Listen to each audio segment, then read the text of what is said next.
What's up guys, my name is Spartan, and in today's video I'm going to be doing something a little bit different, and I'm going to be going through every single card in this game and explaining what it does and where it would apply to you. This video is intended to just be educational for maybe newer players out there who have seen some of these cards. Maybe they're starting to unlock some of these and they're like, what the heck, I don't know what the slow aura card does or how it works, I don't understand. So that's going to be the overall purpose of this video. I just wanted to kind of take a chance and show you guys pretty much what each card in this game actually does. So I hope that you guys get some value from this video, and if you do, feel free to like the video and drop a comment down below, and just let me know what your favorite card in the entire game is. With that, let's go ahead and dive into the cards of the Tower Idle Tower Defense. Starting off here with the damage card. So the damage card increases the tower's damage by X multiplier. From level 1 all the way to level 7, it starts at 1.5 times damage and then ends at 4 times damage.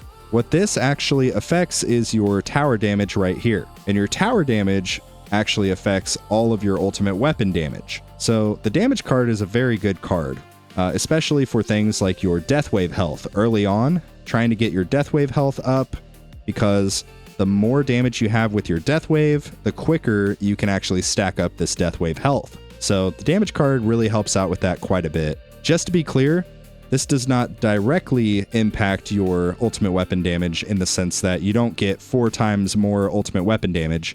You get 4 times more base tower damage, so your projectiles, and then your ultimate weapon damage takes basically part of that damage and applies to your ultimate weapons. Before we continue, I want to thank today's video sponsor, which is LD Cloud. If you're serious about the Tower Idle Tower Defense, long farming sessions can really make or break your tower. And that's exactly why I try to farm 24 hours a day, 7 days a week. The issue is 24/7 active gameplay can really take a toll on your mobile device and computer as well. That is where LD Cloud comes in. LD Cloud is a cloud phone service that allows you to run the game directly on your PC or mobile device without compromising your hardware or breaking the bank with your electricity bill. And as you can see on the screen, I'm able to run 2 different instances at the same time. Both of my accounts are able to farm with ease whether I'm at home or on the go. Because the game runs in the cloud, you're not keeping your PC and phone powered on all day, which helps reduce the electricity usage and cuts down on wear and tear on your devices. I've tested other cloud phone solutions before, but LD Cloud definitely stands out with its stability, multi-instance support, and accessibility, especially for idle and grind-heavy games such as the Tower. LD Cloud offers flexible spending plans starting for as low as $9.99. I currently have the KVIP package here with an Android 10, and I'm out of the US server. If you want to try it out, use my link in the video description and you can get a 6-hour trial for as little as 10 cents. It directly supports this channel and helps me improve my content. And with that, let's get back to the video. Moving on to attack speed. Attack speed, you can see it just increases the basically attack speed of your projectiles. So how frequently you are dishing out damage and issuing things like knockbacks, etc. The attack speed card is really good overall. More attack speed is great, especially for builds like Blender, or if you have the Chain Lightning ultimate weapon, making sure that you have a high enough attack speed so that you can get some adequate Chain Lightning procs. Now moving on to the health card. The health card, this one's pretty self-explanatory. It just increases the tower's base health by X times. So starting off at level 1, it's 1.5 times, going up all the way to 4 times health multiplier at level 7. This card is going to be super important to have in your farming builds, especially if you're brand new to the game. It's just super valuable to have basically as much health, as much survivability as humanly possible. So if you're limited on card slots, health is definitely a good one to have in your normal farming setup. Now moving on to health regen. This is another EHP survivability card. It just increases the tower's health regen multiplier. And at level 1, it starts at 1.4 times, and at level 7, maxed out, it ends up at 2.6 times. Health regen definitely comes into play when you have certain things, like the wall, for example.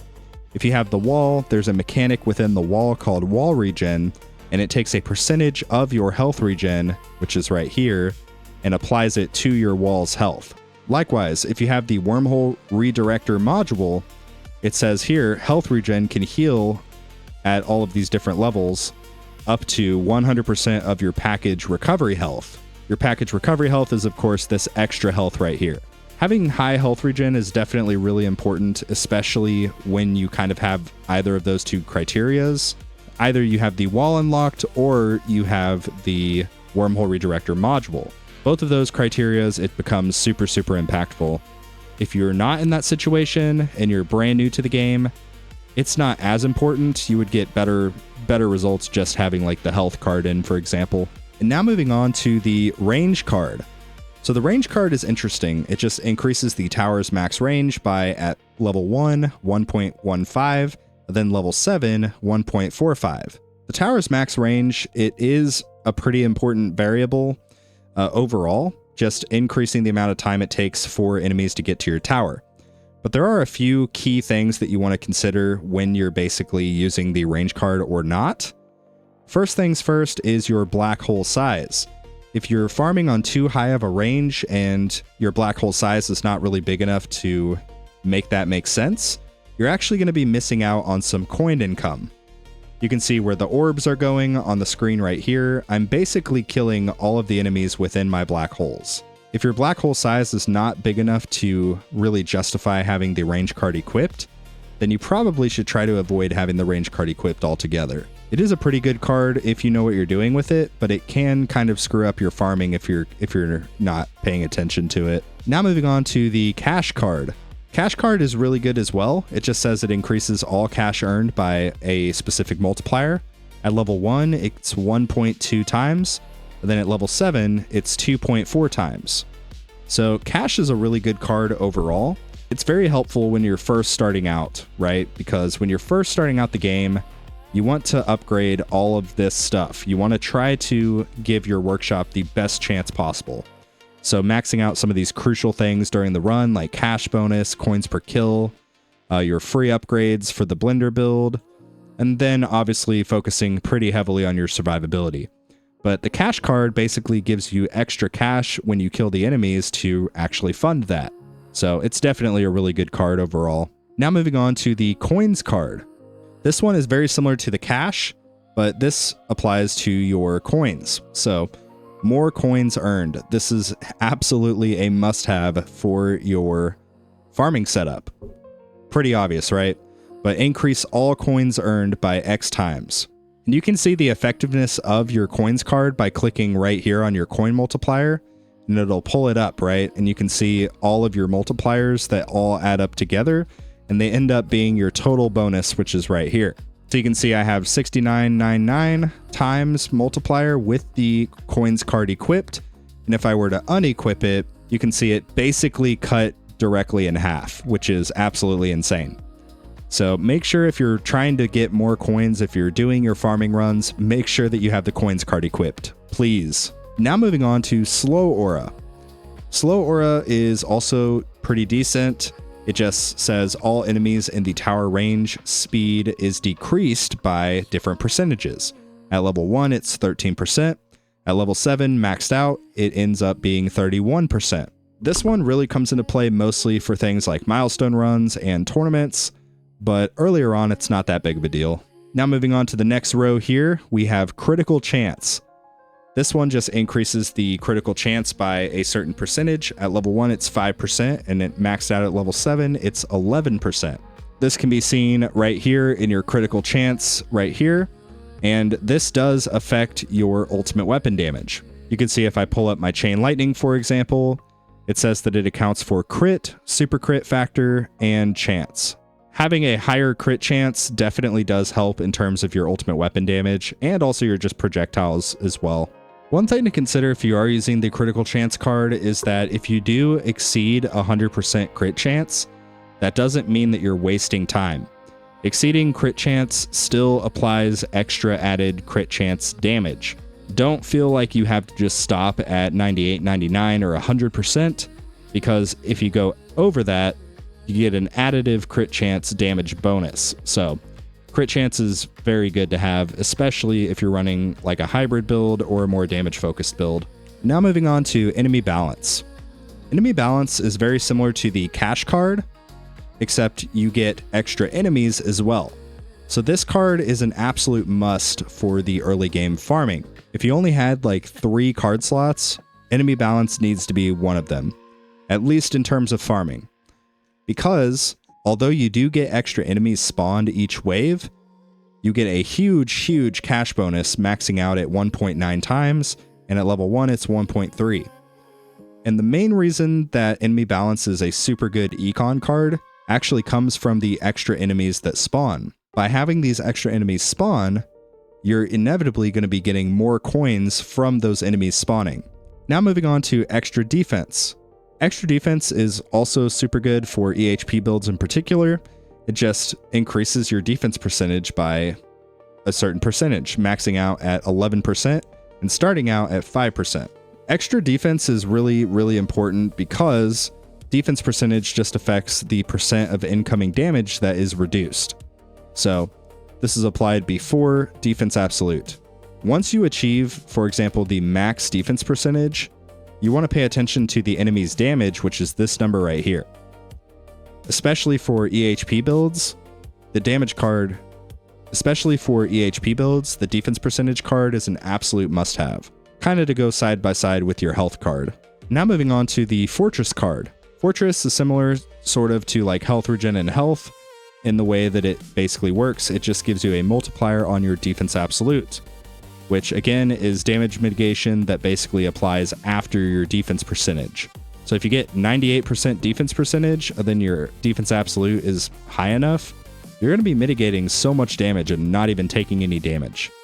So Fortress is a really good card, especially when you are in tier 1, but the issue comes when you start farming in higher tiers and the enemy's scaling just really skyrockets. For basically like tiers 1 through maybe 5 or 6, Fortress you can definitely get some value from, but when you start to get into like tier 7 or above, you definitely get diminished returns. Now moving on to free upgrades. This card also is very good if you have the card slots to basically have it in here. This just increases the chance of all of your free upgrades per wave by at max level 10% and at level 1 4%. This is super good if you have the Black Hole Digester module, because the higher your free upgrades chances are, the more coins that you'll basically get for those free upgrades. And likewise, if you're running the Blender build and your workshop is not yet in a spot where you're able to max everything out, then you definitely want to have the free upgrade card equipped so that you can give yourself the best shot at maxing some of these key stats, like health and health regen, for example. Free upgrades is just a really good card overall. Now moving on to extra orb. This card basically just gives you a spinning orb with a speed of 0.9 that destroys enemies on contact, with an exception of bosses. This one is decent early on, but really comes into play later on when you start getting labs like orb speed and orb boss hit done. Overall, it is pretty good, but there are some labs that you need to do with it. There's the extra orb adjust lab that lets you basically adjust where you want the orbs positioned. Then there's also the extra orbs.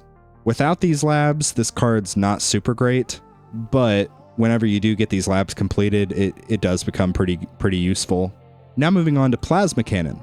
Plasma Cannon fires one big plasma shot at a boss, dropping its health by different percentages. At level 1, 30%, and at level 7, 54%.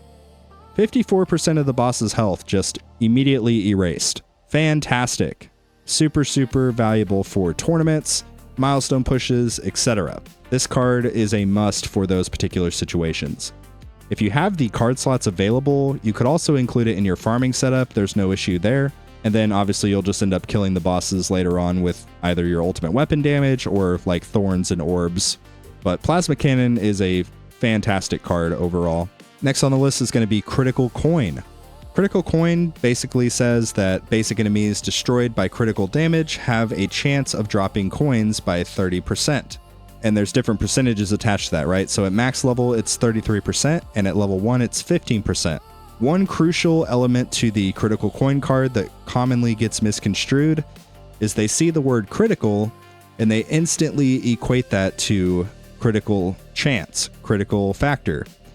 But critical damage applies from multiple different sources. If you're killing enemies with your thorn damage, for example, that justifies critical damage. Likewise, your orb damage also applies as critical damage for the sake of that card. So I don't want you guys to make the mistake of thinking, oh, I don't have a high enough crit factor or crit chance, so therefore I'm not going to have the critical coin card. For your farming setup, you should absolutely use the critical coin card. Now moving on to the next section here, let's talk about wave skip.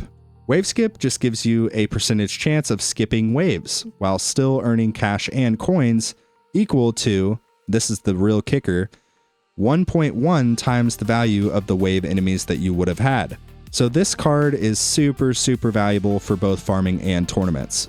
And the reason being, obviously, if you skip certain waves, you'll inevitably be skipping waves like boss waves. So you won't have a boss to deal with. You won't have all of those extra enemies to deal with. So that's already valuable in of itself. But for that wave that you ended up skipping, you get an added 1.1 times coins and cash multiplier for the enemies that you would have had during that wave. The wave skip card is an absolute must, in my opinion, for both farming and tournaments, but it's just super valuable. Next on the list is going to be Intro Sprint. Intro Sprint basically allows you to skip the first at max level 100 waves and at level 1, 20 waves. So this one can be okay for certain things like milestone pushes in the early game, trying to get up to wave 100 basically to unlock the next tier. And then later on, just speeding up your milestone runs, trying to get to wave 300. But yeah, the Intro Sprint card is pretty good for that, but I wouldn't really use it in farming unless you had, for example, the Intro Sprint Mastery like I have. But the base Intro Sprint is okay, but overall there's probably better options that you could have in your card setups. Now moving on to Landmine Stun. Landmine Stun is an excellent source of crowd control. It basically just allows landmines to have a 40% chance of stunning enemies for different amounts of time, with an exception of bosses. So at level 1, it's 1.4 second stun, and maxed out, it's a 3.8 second stun. So this can definitely come into play for stunning, in particular, like certain type of elite enemies, like if you're struggling with vampires, for example, or scatters, just different enemies like that. Landmine Stun is definitely pretty helpful.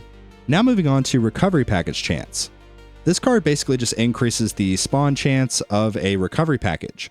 At max level, it maxes out at 33% extra chance, and at level 1, it's 15% extra chance. This card is super valuable if you have Galaxy Compressor as your module that you're using. If you're not using Galaxy Compressor and you're using something else like Black Hole Digester, for example, you can still get some value just by basically replenishing your package health when you start taking damage, but it really comes into play when you have the Galaxy Compressor module equipped. Now moving on to Death Ray. Death Ray is a powerful ray that destroys enemies on contact, with an exception of bosses, with a duration of 4.9 seconds at max level, and 2.3 seconds at level 1. This card really excels in tournaments and also milestone runs, unless you get a Death Ray resistance battle condition. That's the one scenario where it really doesn't help you. So for example, if you're farming in tier 14 or above, you really don't want to use Death Ray. But if you're farming tier 1, tier 2, tier 3, and you're trying to do milestone pushes to unlock the next tiers, you can definitely get value from using Death Ray. Next card on the list is going to be Energy Net. Energy Net fires a special net at a boss, and it immobilizes the boss. It stuns the boss for, at max level, 4.3 seconds, and at level 1, 2.5 seconds. This is a fantastic source of crowd control for bosses, and it pairs well as well with Plasma Cannon, just dealing some damage and stunning the boss before they get a chance to touch your tower. The only issue is Energy Net is so niche down to basically just affecting bosses. So if you have the card slots to equip it, it's absolutely fantastic. But if you don't, probably would want to avoid it and have other options in your setup. Next on the list is going to be Super Tower. Super Tower basically gives a damage buff to your tower projectile damage for a specific duration of time. So it's 15 seconds, and you get at max level a 9.05 times damage buff, and at level 1 a 4.53 times damage buff. This is affected by your Super Tower bonus lab, so my numbers probably look different than what yours will look like, but overall, Super Tower is okay if you have maybe a damage focused build, but it's not super great by itself because it doesn't affect your ultimate weapon damage, it just affects your projectile damage. Once you unlock the card mastery for it, it does affect your ultimate weapon damage, but prior to that, it's not all that great. Now moving on to Second Wind. Second Wind allows your tower to revive with half health once per round, and it creates an invincible shield for 40 seconds. And this card was recently buffed as well. Now, when your Second Wind procs, you will actually get your wall back as well if you have the wall unlocked. So Second Wind is fantastic for tournaments and milestone runs. If you have the card slots for it, you could obviously include it in your farming setup as well, but it will mostly excel in tournaments and milestone runs. But Second Wind is definitely super valuable. Now moving on to Demon Mode. Kind of similar to Second Wind, it says once per round, you can activate Demon Mode, increasing the damage of your tower by ×3 and becoming invincible for, at max level, 300 seconds.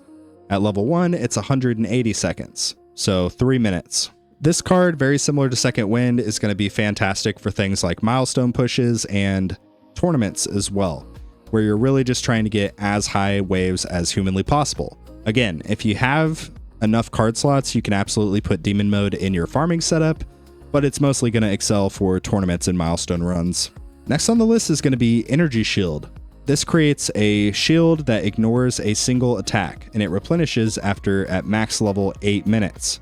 At level 1, it's 20 minutes. So Energy Shield is pretty decent. It has a lab here where you can basically get extra hits with your Energy Shield. So you can see mine right now, I currently have 3 hits with my Energy Shields. So each time that I get touched by an enemy or I get damaged by an enemy, it will basically not damage me and instead take one of my 3 energy shields away. Energy Shield is a great card overall, but it really comes into play when you're running a more damage focused build like Glass Cannon or the later stages of Hybrid.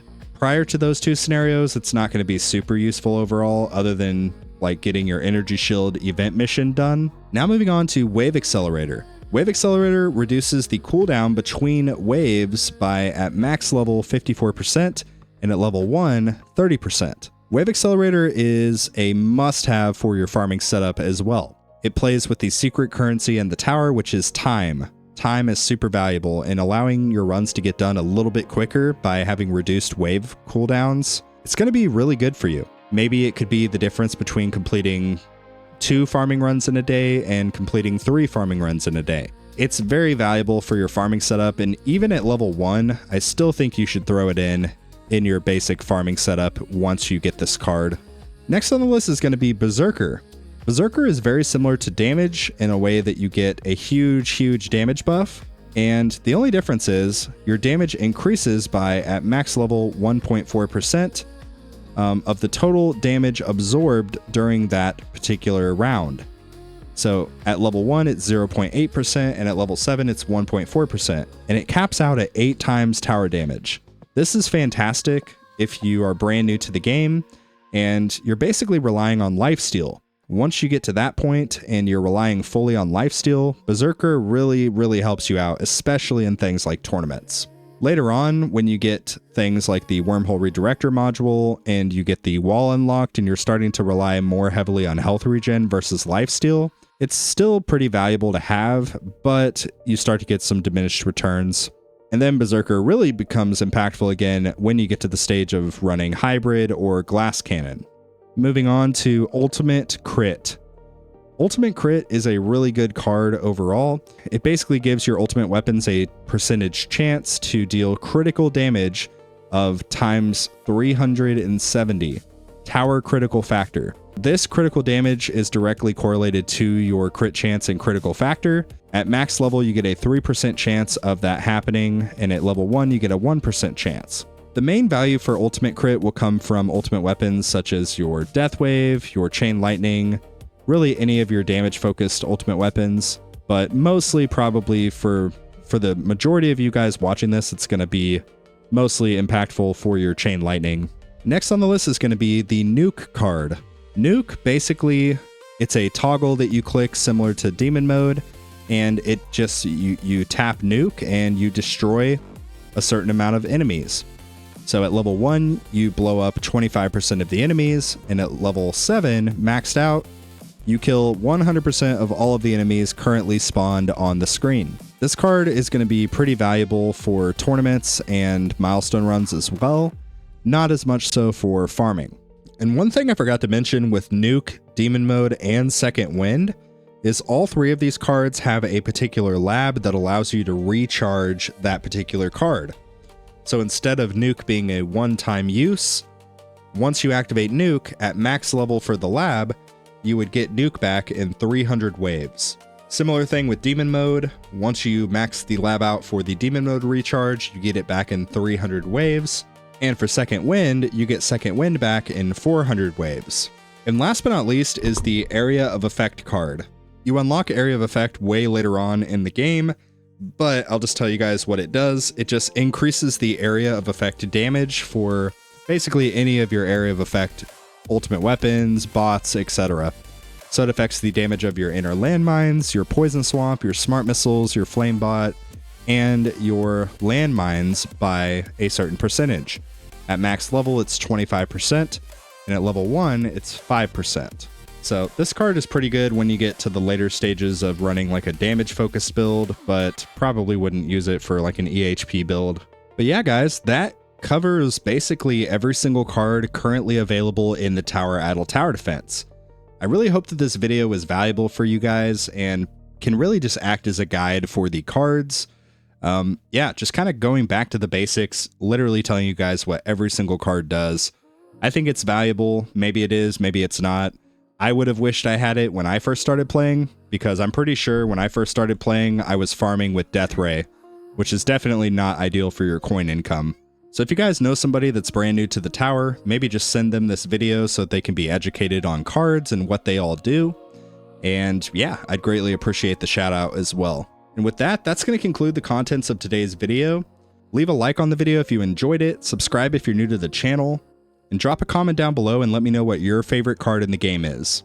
And if you guys purchase anything within the Tower web store or in-game app, please consider using my content creator code. My creator code is code 300. If you use my code in the actual web store, you just have to scroll all the way down to the bottom until you see this section right here that says support a creator. You can enter my creator code. My code is code 300 and hit save. And it will say, boom, you are supporting Spartan. Thank you guys for using my creator code so far. I really do appreciate it. And with that, that is going to wrap up today's video. But thank you guys so much for watching. And like always, I will see you guys later.